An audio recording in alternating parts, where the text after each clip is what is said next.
Saúde, estamos de volta, nosso segundo bloco continua aqui, temos a honra de receber a família Marcucci hoje. Tivemos no primeiro bloco a doutora Mariana Marcucci e agora chegamos com o doutor Sérgio Marcucci. É médico também, nutrólogo, ginecologista, mestre em tecnologia de alimentos, enfim, estamos conhecendo a família. Bem-vindo, tudo bom, doutor? Obrigado, Pedro. Alegria recebê-los aqui. Alegria toda minha. Vamos falar sobre um assunto que todo mundo sabe muito sobre a questão, mas todo mundo também tem muitas dúvidas. É o velho e bendito colesterol, né, doutor? Aqueles exames, como é que está o colesterol? Aumenta o colesterol, diminui o colesterol. O que vem assim? Todo mundo fala, mas eu tenho certeza que poucas pessoas sabem exatamente o que é esse tal do colesterol. Tá. Colesterol é uma molécula importantíssima no nosso corpo, produzido 70% pelo fígado, né? Menos do que 30%, vou dizer para você, é originário da sua alimentação. Então, essa molécula, ela dá origem a hormônios esteroides, né? Por isso que chama colesterol. Então, os hormônios esteroides, eles têm uma molécula de colesterol e a vitamina D, que na verdade não é vitamina, ela é um hormônio, né? Então, o colesterol, ele dá origem à testosterona. Sem colesterol você não tem testosterona, então você não tem libido, né? Ele dá origem ao cortisol. Então o cortisol é o hormônio do estresse produzido pela glândula suprarrenal. Do estresse, mas também da atividade, né? Do entusiasmo, do bom dia, vida, né? Bom dia, bem, exatamente. Né? Se não tiver pico de colesterol, de cortisol pela manhã, você está no bico do urubu, né? A progesterona, que é importantíssimo para o sono, para a memória, para a cognição, para o humor. E o estrogênio, que é o principal hormônio feminino, né? Temos nos homens também, mas é o principal hormônio feminino. Então, e o dihidroepiandrosterona, que é um outro hormônio que adapta a gente ao estresse. Então, são 5 hormônios que o colesterol produz e a vitamina D. O colesterol é o precursor da vitamina D.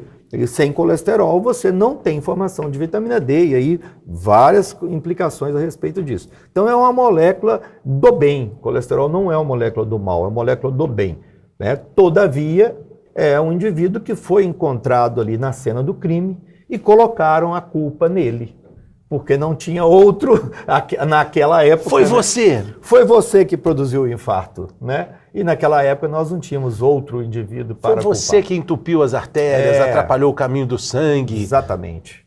Por que ele pegou essa fama toda? Ele pegou essa fama, começou isso aí bem lá atrás, 1940, 1946, vários estudos, mas um mais famoso foi o estudo Fleming, né, que verificou a presença dessa molécula do colesterol, e naquela época a gente não tinha tecnologia que a gente tem hoje de conseguir dividir o colesterol, né, em colesterol bom, colesterol ruim, colesterol oxidado, não oxidado, né? A gente só tinha, o estudo foi feito em cima do colesterol, e verificaram, então, criaram a teoria lipídica. Então, isso aí é uma teoria lipídica que foi criado lá atrás, e vieram com essa teoria com o aval da grande mídia, o aval da imprensa, o aval das pessoas e a indústria também, vários interesses econômicos ali envolvidos, e vieram carregando essa indústria, essa teoria do lipídio como se fosse a teoria responsável pelo entupimento das artérias,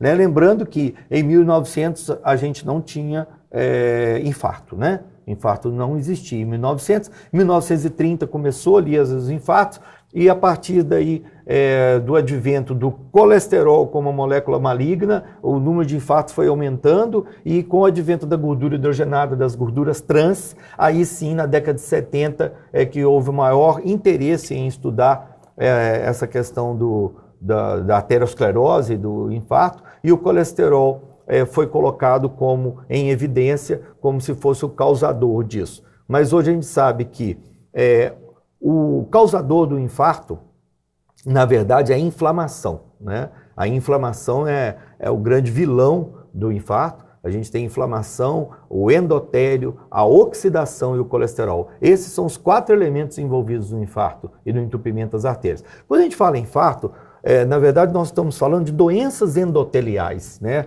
A gente fala de paciente arterial, paciente que tem uma doença endotelial. Então, o infarto, o AVC é semelhante à fisiopatologia, né? E o colesterol, então, é um dos fatores, mas ele não é o fator, de longe, assim, o fator mais importante. O fator desencadeante de tudo é a inflamação. Essa inflamação. Que vai causar também obesidade, que vai estar junto com um tanto de outras coisas deletérias, né?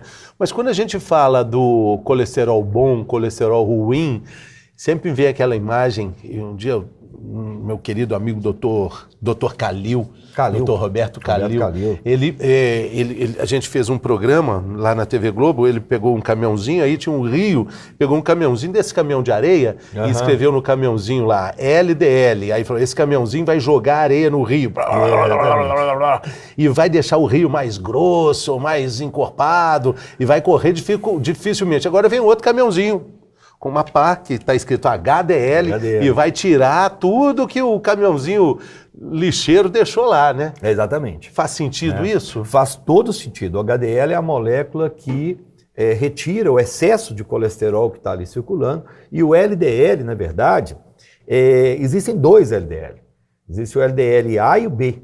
Então, o LDL-A, ele é bonzinho, que ele é como se fosse um algodão, ou seja, ele não vai grudar nas artérias, ele não vai furar as artérias, ele não vai causar nada, é fofo. E o LDL-B, que é o LDL, que é como se fosse uma balinha de espingarda. Ele sim vai furar e vai penetrar ali dentro. Onde ele bate no nas-pelo mais. No nas-pelo mais, exatamente. Esse LDL que tem que ser dosado, sabe? Então, muitas das vezes a gente dosa só o colesterol total e as frações simples, HDL, LDL, VLDL e o triglicérides, que é a lipidograma, mas quando a gente tem uma alteração, aí você parte para uma investigação um pouco mais detalhada e você dosa a lipoproteína A e a lipoproteína B. E essas relações é que são importantes.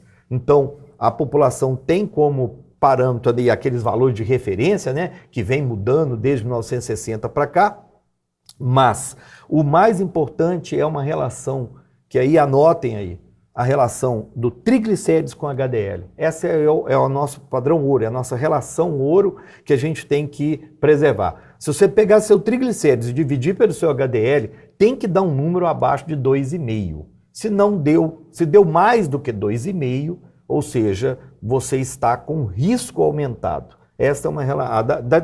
Existem várias relações, mas essa é a mais importante. Interessante isso, porque esse exame, né, de sangue, ele é muito frio, ele é completamente impessoal. E a gente toma por base esses números para mudanças de hábito, enfim. Quando, na verdade, cada vez mais, né, doutora, a medicina caminha para ser mais personificada, né, personalista, individualizada, né? Então esses números acabam, até mesmo o IMC pode ser questionado, né? A gente pode falar assim, não, tudo bem, seu IMC indica uma obesidade, mas sua constituição, sua altura, apesar de ser mesmo um dos indicadores, mas outro dia a gente comentou isso. A gente tem que fugir desses números frios, né? Sim. O IMC, só para complementar a sua fala, o IMC não foi um número, não foi um parâmetro criado dentro da medicina. Ele é um parâmetro que foi criado por uma empresa de seguros. Você tem conhecimento disso.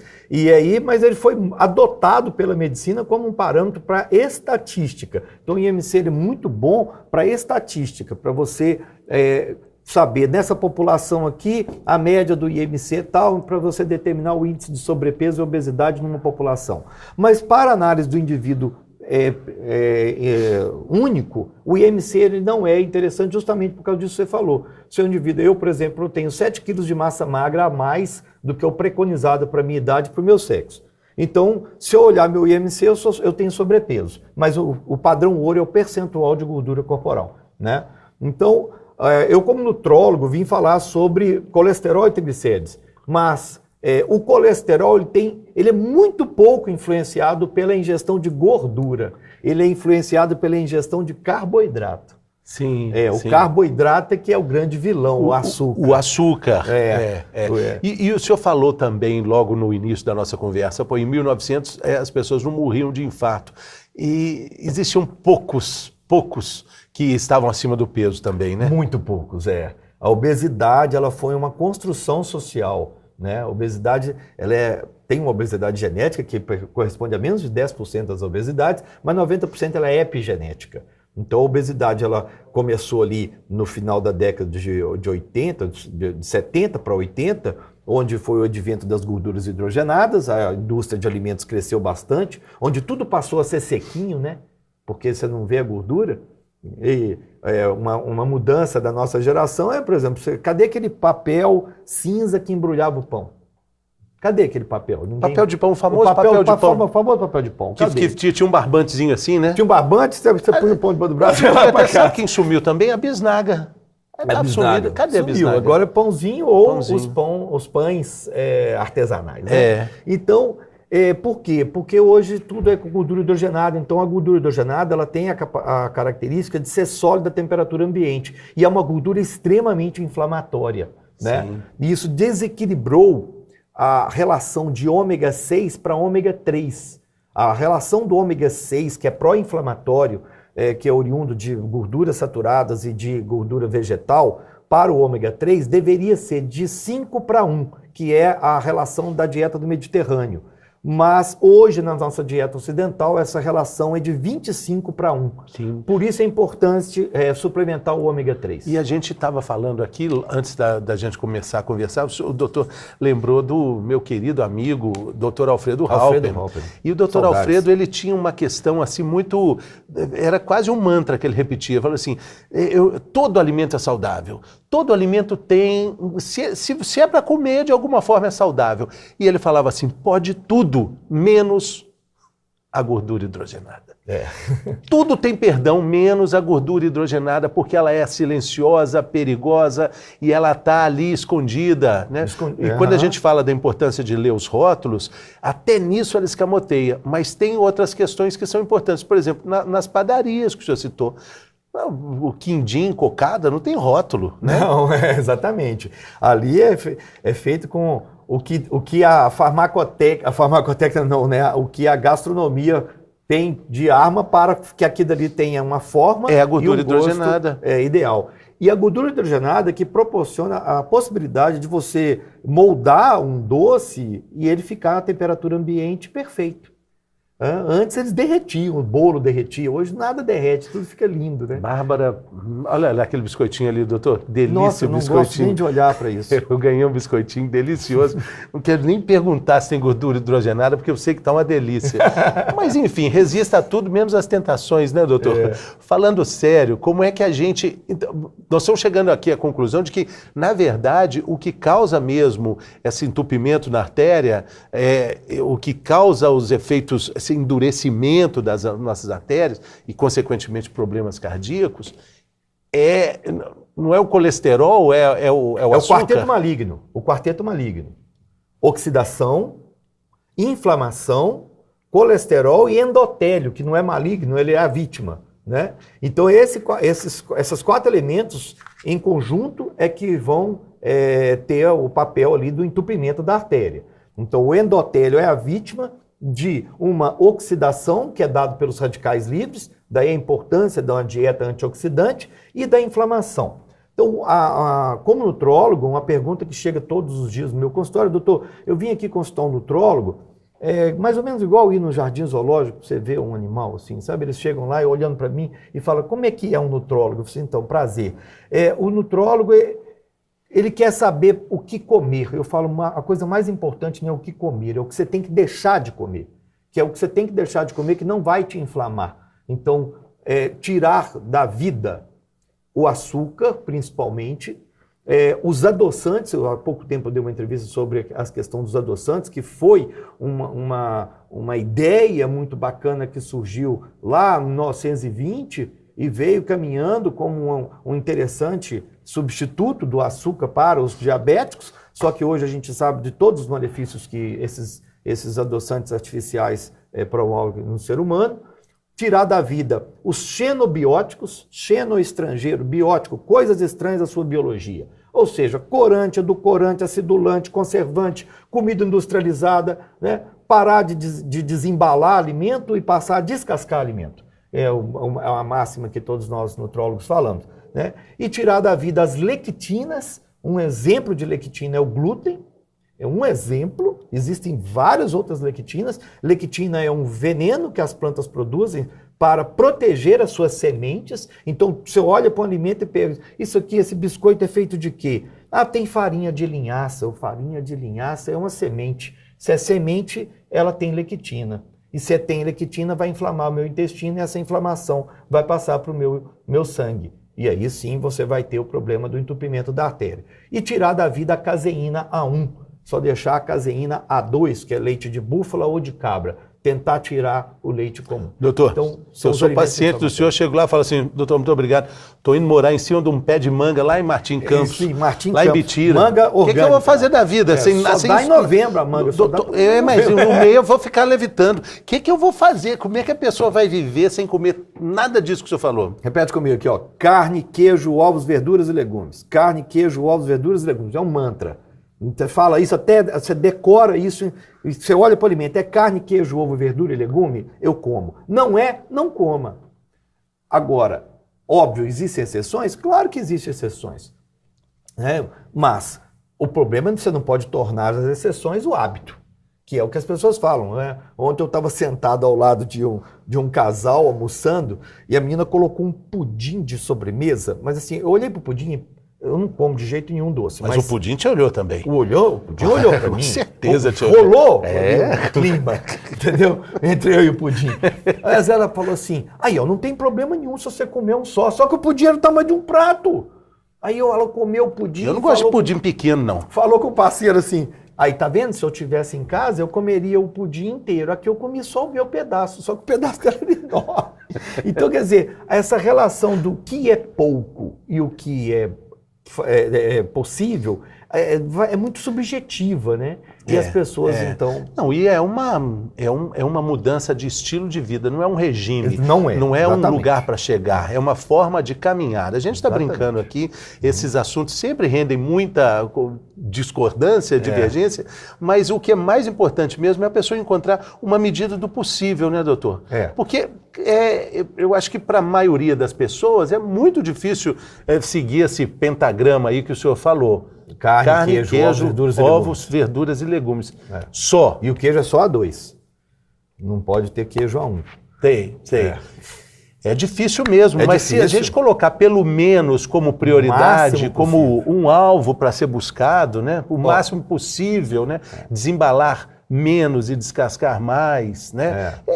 Claro que os resultados são bons, né? Claro que os resultados... Aí a gente está saindo de outra coisa. Falamos muito sobre inflamação, no primeiro bloco também falamos sobre inflamação, mas oxidação também é muito importante a gente realçar, né, doutor? A oxidação, ela uma oxidação importante é a glicação. A glicação é o principal reação química do corpo que torna o LDL oxidativo, que é o LDL ruim, que vai oxidar a parede das artérias, né? Então, a oxidação começou lá em 1956, com Linus Pauling, que ganhou o Prêmio Nobel de Medicina em 77, com a teoria dos radicais livres. Essa teoria dos radicais livres, ela deu origem atrás à medicina ortomolecular. Dali que nós começamos a ver a importância de usar antioxidantes. Então, o antioxidante, ele tem que passar por dentro da gente, a cada 2 horas você tem que usar um antioxidante. As pessoas falam assim, eu vou tomar de manhã cedo aqui, com a enzima Q10, vitamina C, glutationa ácido alfa-lipóico, um monte de antioxidante. Eu falo, não, calma, divide eles durante o dia. Tem uma alimentação antioxidante também, um suco detox, já ok, aí passando um suco detox. Então, o antioxidante é um indivíduo que passa com a plaquinha, ele fala assim, recebemos radicais livres. Temos vagas para radicais livres. E ele passa pelo seu intestino varrendo esses radicais livres do seu corpo. Então, uma vitamina C, ela é um antioxidante porque ela recebe um radical livre e se oxida. Isso a gente consegue ver, por exemplo, quando você corta uma maçã e deixa lá em cima da sua bancada lá uma maçã, ela fica preta. O que é aquilo? Uma oxidação. Se você pegar umas gotinhas de limão e jogar na maçã, ela não se oxida. Por quê? Porque a vitamina C do suco de limão se oxida no lugar do ácido málico da maçã, né? Então, daí, ela mantém as características, ela não desnatura, ela não perde a sua natureza. Sim, né? sim. E nessa luta, essa combinação que pode parecer um pouco complicada, depois a pessoa, o ideal é que ela internalize isso, né? Na verdade, é com hábitos saudáveis, né? Hábitos saudáveis, é isso aí. Eu nunca prescrevi uma dieta para um paciente meu, assim. Doutor, qual dieta que o senhor usa? Eu falei assim, eu não uso dieta. Você pode, assim, você pode ter como linhas gerais uma dieta do Mediterrâneo contemporizada com uma dieta low carb, porque a dieta do Mediterrâneo é impossível você fazer na nossa atualidade. Então a dieta low carb, ela é uma dieta que se aproxima ali da dieta do Mediterrâneo dentro do nosso contexto atual, né? Mas o que mais importante tratar, isso eu aprendi na Faculdade de Direito, Fernando, é você tratar a casa do indivíduo. Tem pouquíssimo valor você tratar a pessoa que está na sua frente, porque essa pessoa está inserida dentro de uma casa. Então, a continuidade, a adesão ao tratamento, uma dieta verdadeiramente saudável, hábito saudável, depende da sua casa. Então, não faz sentido se você tem um infarto, um AVC, uma doença crônica não transmissível, que é o que mata 65% da população, e você quer se proteger contra isso, você ter na sua casa um pote cheio de bis, um pote cheio de biscoito na sala, né? Balas na sala, então doce dentro da geladeira, você abre o armário, está cheio de biscoito. Então, essa patrulha tem que ser feita dentro de casa, tirar da frente dos olhos, né? O que os olhos não vê, o coração não sente. Então, as pessoas falam para mim, doutor, eu tenho muita vontade de comer doce. E o que eu faço? Eu falei assim, primeira coisa, você não pode ver doce. Você fica olhando para a ex-namorada? Não, você bloqueia ela lá, né? Você não quer ver mais, nem ela, nem o primo, nem a tia, ninguém. Para quê? Para você não ter lembranças. Então, é isso. Para que você vai ficar olhando para doce? Mas às vezes elas ligam. Às vezes liga. O doce chama você, não falou, você não falou que o Quindinho estava te olhando? Eu estou lá flertando comigo. E aí, de novo, doutor Alfredo. O que ele falava? Ele falava assim, tem algo que engorda muito, que se chama culpa, que é a coisa que mais tem caloria. Você fica culpado porque comeu, porque não comeu. Come, mas come um doce bom. Quer comer chocolate? Ele enchia a boca e falava assim, come um chocolate bom, come um bom chocolate. Mas não fica culpada e nem culpado depois. Não desperdice as suas calorias ali comendo uma coisa qualquer. Eu falo, tem que valer muito a pena. Né? E sobre o regime, para a gente caminhar aqui para o fim dessa conversa maravilhosa, quantos regimes existem no mundo? Por ano são lançados 1.500 livros sobre dietas e regimes. Por ano. Por que não tem um que funciona? Porque não existe a dieta ideal, porque não existe o ser humano ideal. O dia que existir o ser humano ideal, nós teremos a dieta ideal. Então, todo médico, todo profissional, todo serviço de saúde que trabalha com isso, eu trabalho com isso há 30 anos, ele quer escrever um livro sobre a dieta dele. Então, a dieta do Dr. Marcussi, o método do Dr. Marcussi, o método do fulano e tal. Dr. Alfredo Hall, por exemplo, eu trabalhei muitos anos com a dieta do Alfredo Hall, a dieta dos pontos. Espetacular, eu tenho todos os livros dele. Né? Muito boa teoria, né? Mas existem várias outras. Então, você tem a dieta do Dr. Dukan, eu já passei pela dieta do Atkins, já passei pela ração humana, já passei pela dieta de Beverly Hills, de Salt Beach, dieta do Mediterrâneo, Então, todas essas dietas, elas, se você... Dieta da lua. Dieta da lua. Sabe como é que é? A dieta da sopa. Dieta da lua pode comer tudo, menos a lua. Menos a lua. E a da sopa, se deu sopa, você come. Entendeu? Então, se fosse boa, tinha uma que a pessoa pegava... Uma Bíblia. Só tinha uma Bíblia. Uma Bíblia. Exatamente. Todas iam ficar submissas a uma única dieta que funcionava. Eu escrevo um livro há anos, chama Dieta da Bíblia. Eu vou buscando na Bíblia os pedaços que falam sobre alimentação, né, e comento a luz contemporânea por que aquelas frases, né? Tem muita coisa interessante. Que interessante, doutor. Bom, é muito importante também a gente frisar, um novo olhar necessário sobre os exames de sangue, sobre as taxas de colesterol, triglicérides, HDL, enfim.